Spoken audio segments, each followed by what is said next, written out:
While the US S&P 500 index gets all of the attention, the UK's FTSE 100 index, which is now celebrating its 40th anniversary, is often overlooked. So in this video we consider the relative merits of both indices and ask which index is best. Now don't forget, if you do enjoy our content, please do subscribe to our channel and like this video. So let's look at the S&P 500 and the FTSE 100 and consider which index is best. Now the S&P 500 doesn't really need much of an introduction. It's the US stock index, it's for US large caps. These are companies which have a large market capitalization. In other words, if you take the number of shares, multiply by the share price, that gives you the total market cap of the company.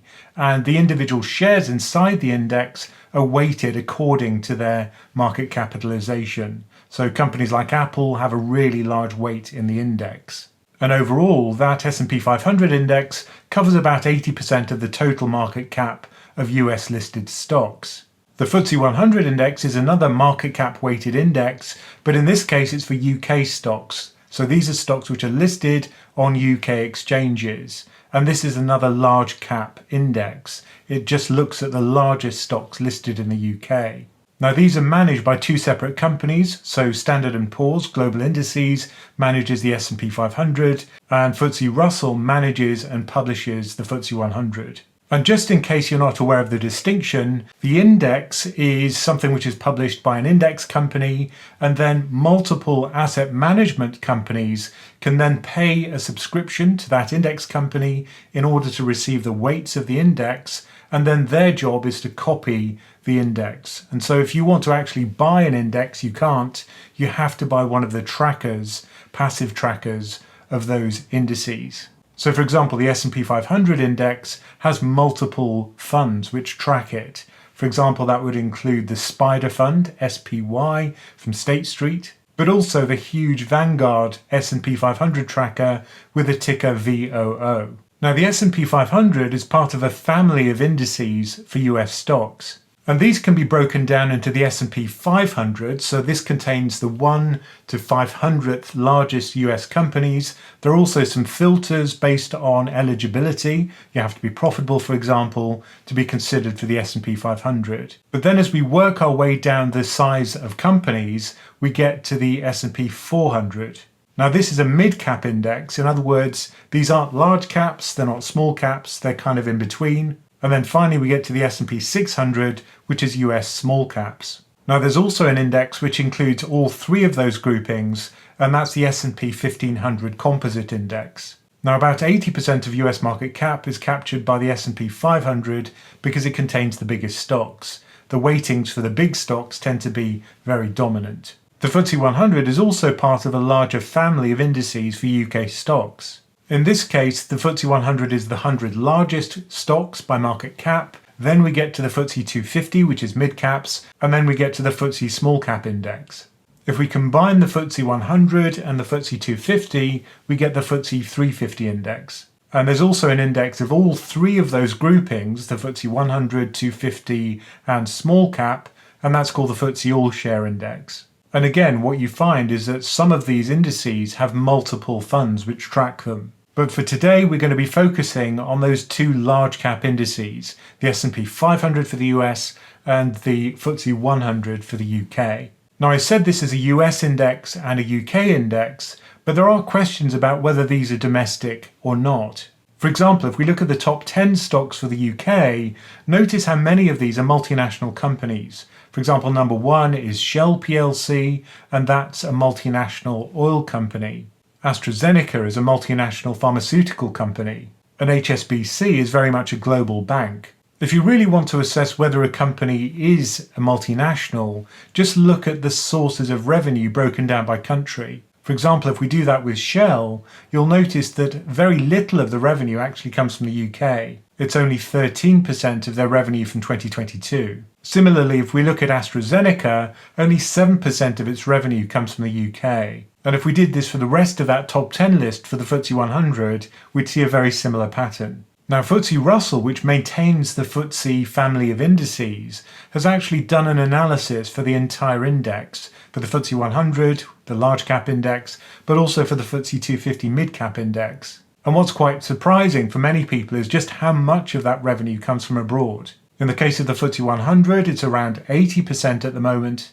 And even for the FTSE 250, which is a mid-cap index, that is also well over 50% of the revenue. Another fact I find surprising is that the US is an even more domestically driven market in terms of revenue than the FTSE 100, for example. So only 41% of the revenue for the S&P 500 comes from abroad, outside the US. So it's a much more domestic index than either of those FTSE indices we saw previously. But this is generally true of indices across the world. You don't just get companies generating their revenue from that country, it's just where the stocks are listed. That's what determines whether they're included in the index for that country. If you do want to build a deeper understanding of investing, a great way to do that is as part of our community. You'll learn with other like-minded people, you can interact with all of us via our chat application and ask a question whenever you like, and there's tons of member-only videos, or explainers as we call them. And there's a suite of trackers, which are software tools to help you keep track of what's going on in markets. To learn more about that, just go to our website, PensionCraft.com, or click on the link below, and I look forward to welcoming you to our community. Now, people buy index funds because they are diversified across multiple companies, and one of the concerns at the moment is concentration in just a few stocks. Now, lots of people are talking about concentration in the US at the moment in the mega cap 8 tech stocks, and there is high concentration compared to history. However, if we compare the FTSE 100 with the S&P 500 and just look at the 10 top stocks to see what percentage of the index they make up, the UK is even more concentrated using the FTSE 100 than the US. That's partly because it's only got 100 stocks in it, actually 102, rather than 500 for the S&P 500. And again, it's not exactly 500, it's 502 stocks. But for the FTSE 100, the top 10 stocks make up about half of the index. It's much more concentrated than the S&P 500. The reason why that's a worry is that if one of these stocks suffers a big setback, then it could drag down the entire index. So these aren't as diversified as you might expect. But I think what really sets the FTSE 100 apart from the S&P 500 is income. Now, UK stocks are very generous dividend payers. If you own the stocks inside the index, they tend to pay out a high proportion of their income as cash to you as a shareholder. Now, if you buy an index fund which tracks that index, that also gets aggregated and passed on to you. And the dividend yield, which is the income over the previous 12 months divided by the price you'd pay today, is around 3.9% at the moment as I make this video. And that's not unusual. It's usually around 4%. If you look back, for example, in 2023, it was 4%. In 2022, 3.8%, and so on. If we compare that with an S&P 500 tracker, the dividend is much less generous. It's about a third of the dividend. It's around 1.2% as I make this video. And again, that's fairly typical. The deal with the S&P is we'll give you high growth, capital gain in other words, instead of a high dividend. Now, what really matters to an investor is the sum of those two things, capital gain plus income. But certainly for the UK, what's been the case is that it pays out a bigger proportion of its return in the form of income and dividends. Now, some people say that's a huge problem for the UK, and it probably is responsible for the fact that the UK market is so small in market cap terms relative to the US. For example, Paul Marshall, who's a UK fund manager, he wrote this article in the FT saying that the UK is the Jurassic Park of exchanges. His point was that by paying out a very high income, these companies in the UK are prioritising dividends over growth. Another huge difference between the two indices is based on their sector composition. So here I've got two ETFs. ISF at the top is a FTSE 100 tracker, and CSP1 is a tracker of the S&P 500. And what I've done here is I've taken Morningstar data that shows the sector composition. This is the proportion of stocks in each industry broken down for each index. And what really stands out is the lack of tech in the UK index. So tech makes up less than 1% of the UK FTSE 100, whereas it makes up 30% of the S&P 500.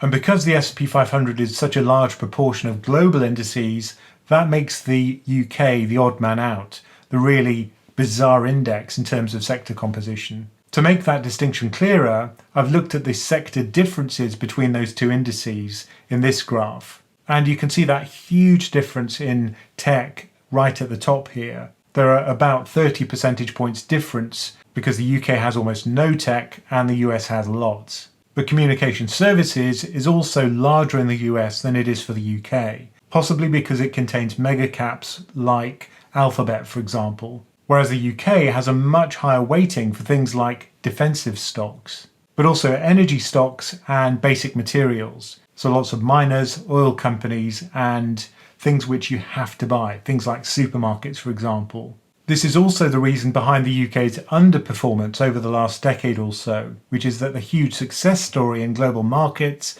has been all about tech, and the UK has very little. So how much has the UK underperformed? Well, the answer is a lot, but a lot of that outperformance has come quite recently over the last decade or so. Before 2010, you can see that the two indices were much more in line with each other. Now here I'm comparing total returns, so it includes the dividend paid by UK stocks and the dividend paid by US stocks. So this isn't a simple reflection of the fact that the UK pays more of its return in the form of income, because that's included in the comparison. And overall, there's a roughly 4 percentage point difference between the two indices, which accumulates hugely over time. The US has averaged an 11.3% total return versus just 7% for the FTSE 100. Now what's kind of fascinating, I think, is if you break it down year by year and look at the outperformance of the S&P 500 versus the FTSE 100. So if we're above the axis here and the bars are blue or purple, that's the S&P outperforming. If it's red, that means the FTSE 100 outperformed. And the dashed yellow line you can see here is just after the global financial crisis in 2010. Notice how after the GFC, the outperformance of the US is just staggering. The S&P 500 outperformed in 12 of the 14 years since then. Whereas before that crisis, notice how the US only outperformed in 6 of the 14 years. It's much more even. And that's true of a lot of the data that we look at for the UK. After the global financial crisis, there was very little productivity growth. There was also very little wage growth. So something happened to the UK which didn't happen to the US. Now we can actually go further back in time if we use data from MSCI. Unfortunately, these data are not total returns. They don't look at the income as well as the capital gain. This is just capital gain. But this does allow us to push back the analysis all the way back to 1970. And now you can see that the US outperforms about 2/3 of the time, the UK outperforms about 1/3 of the time. Now there are lots of theories about why the UK has underperformed so much. One of them, which I think is quite convincing, is that UK institutional investors, these would be insurance companies, but also pension funds, don't tend to invest in the UK. Since 1990, what you can see is that the ownership of UK stocks has fallen from around 50% of assets down to about 4% of the assets, which is almost zero. Now, there is talk about forcing these institutional investors to buy a certain proportion of UK stocks, but I think I've got real problems with that. The reason is that I think these companies, their duty is to maximize returns for their clients. It's not to boost a single stock market. Maybe a better way to do this would be to say remove stamp duty, which is a ridiculous tax in the UK, a transaction tax, or perhaps produce tax incentives to buy UK stocks, but forcing people to buy your domestic stocks just seems wrong. But the gradual decline of UK stocks is part of a much longer term trend. So if we go back to 1900, for example, the UK made up about 1/4 of global markets. The US was in fairly distant second place at around 15% of global markets. Fast forward to 2023 and what you can see is utter dominance by the US. That now makes up about 58% of global markets, whereas the UK is just a rounding error. It's around 4%. And as many people have pointed out, that's roughly the size of Apple. So just a single stock that trades in the United States. Now this is a problem because if you're a global investor, say based in the US, allocating to the UK almost becomes a rounding error. Whether you include it or not makes almost no difference if it's market cap weighted. Another long-term trend has been one of weakening sterling versus the dollar. And over the last 50 years, the value of sterling has roughly halved versus the dollar. Now, that's not necessarily a bad thing if you're a global investor. For example, a UK investor investing in the US would have seen this as a tailwind. It would have boosted their returns when we convert back to sterling. Also, if you're a UK reporting company, if you convert your US revenue back into sterling, it would flatter that revenue. Unfortunately, it works in reverse if you're a US-based company. So any investment in the UK would have been eroded by the erosion of the value of sterling versus the dollar. So you can see why investing in the UK for international investors, particularly in the US where there's lots of capital, is unattractive if this slide in sterling continues. Now, it all seems quite negative for the UK index so far, but if we look at valuation, that's a positive for the UK market. So if we look back over the last 2 decades using a measure called price to book value, what you can see since 2010 is a gradual divergence between the US and the UK. While the UK's valuation has stayed low, the US has gradually crept upwards. So by this measure, the UK looks like a bargain. Unfortunately, it's been a bargain for a very long time. If we look at another measure, which is the cyclically adjusted price to earnings ratio, that's the price of the index divided by its profits over the previous decade. Why a decade? Well, that's roughly 1 business cycle, so it's supposed to smooth out those business cycles. Again, what we see is this gradually widening divergence between the US, which has gone up to 31 times earnings, and the UK, which has stayed at about 15 times earnings. And yet another measure, which is quite useful for stocks because it's forward-looking, is to look at the price of the index divided by its forecast profits over the next 12 months. So here again, what we see is the US gradually becoming more expensive and currently being at a valuation which is twice that of the UK. The US is trading at 20 times its forward earnings, the UK at just 10 times.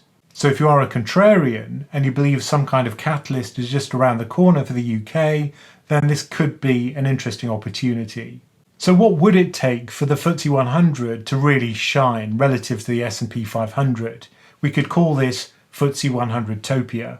If we saw further weakening of sterling, I think that could certainly help the profits of some UK companies, the ones which export internationally, for example. Because of the sector composition of the UK, I think commodity prices, oil prices included, if they surge upwards, that could certainly help the UK, just as we saw in 2022. Another theme from 2022 was the US tech wreck, and because the UK didn't have any tech, it was spared the sell-off. What it did have was all of those energy stocks and commodity stocks, which did very well. So if we again saw derating of tech, perhaps this narrative around AI transforming our lives will go to more kind of sane valuations. Yes, it's going to transform our lives, but we're paying a lot for those stocks right now. That would also be an environment in which value stocks outperform growth stocks. A lot of these large tech companies, the mega cap 8 for example, are growth stocks. Value stocks have been floundering for a long time, and the UK contains a lot of value stocks. Or perhaps a more general theme would be a resurgence of the physical world, the world of stuff, commodities, manufacturing, over the stuff which is kind of pie-in-the-sky software. And while that seems very difficult to imagine right now, with tech stocks being so ascendant, I think it could certainly happen. I think it's a possibility. Yeah, let's be honest. So to answer my original question, I'm going to be a bit controversial and say that the FTSE 100 is a better index than the US S&P 500 right now. And I think valuation is probably the strongest argument in favour of the FTSE. Now for my investments, I've got a very large allocation to global stocks, but the only overweight I've got right now is for the UK because of that valuation argument. I have been quite selective about the UK stocks I've bought. They're a combination of quality, value and momentum, but that is my overweight. So, I think as long as you're selective about your UK stocks, I think there are some incredible bargains to be had right now. And it's much more difficult to find those bargains in the United States. Now, don't forget our membership. If you do want to join our community, it's very easy to do that. Just go to PensionCraft.com to find out more. And as always, thank you for listening.